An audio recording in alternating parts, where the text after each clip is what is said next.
Yun, so may bagong project si Bike Eskinita Shop, no? So ito yung beautification project ng e-bike or Pido e-bike ni Sir Jude Ong. So pinalitan natin yan ng fork, ayan, sobrang lambot ng fork niyan.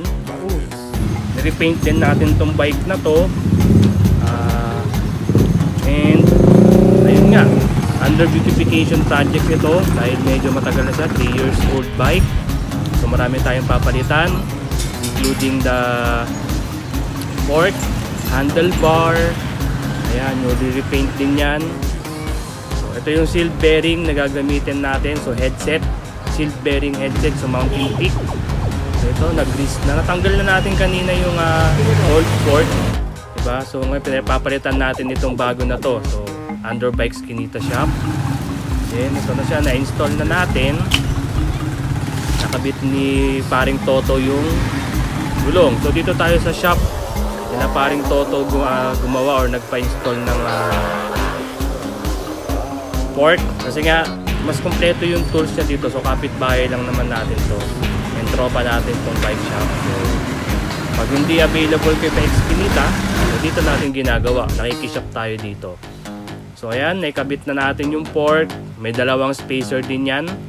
So bali tatlo yung magiging spacer niyan, tapos saka natin ipapatong yung ating cap ng headset. So ito ang may-ari, si Sir Jude Ong.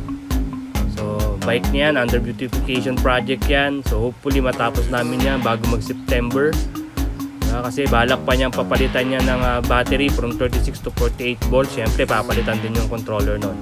And then titignan natin kung ilan yung tatakbuhin, kung aabot ba siya ng 45 to 50 kilometers per hour or mag-exceed pa or hindi rin.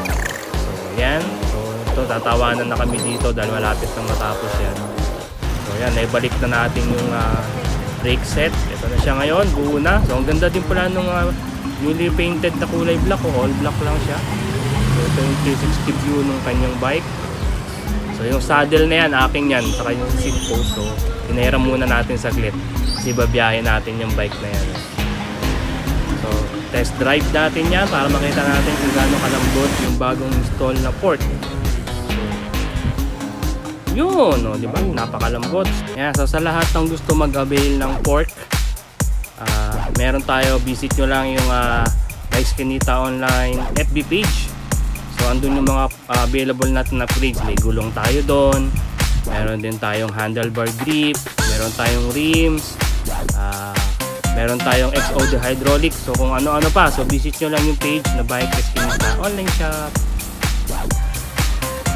Yun mga to, so kung nagustuhan nyo ang ating video for today, pa-thumbs up naman dyan. At sa mga di pa po nakasubscribe, subscribe na po kayo. At syempre, click the notification bell para sa ating mga susunod na video. Maraming pong salamat!